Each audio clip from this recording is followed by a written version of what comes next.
Մեր կյանքում հաճախ են լինում պահեր, երբ մեզ թվում է, որ մենք ամեն ինչ գիտենք, հավատում ենք, սակայն դժվարանում ենք տեսնել Աստծո ձեռքը մեր առօրյա կյանքում։ Դա կոչվում է հոգևոր կուրություն, երբ մարդը ապրում է խավարում։ Աստվածաշունչը ասում է, որ Հիսուս Քրիստոսը եկել է, որպեսզի կույրերը տեսնեն։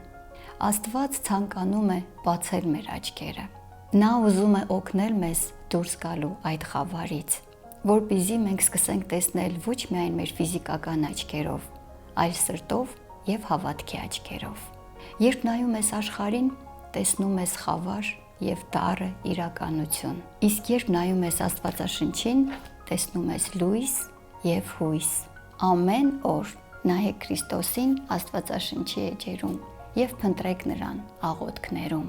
Գրեք կամ զանգեք ինձ, և ես կօգնեմ ձեզ այդ ճանապարհին։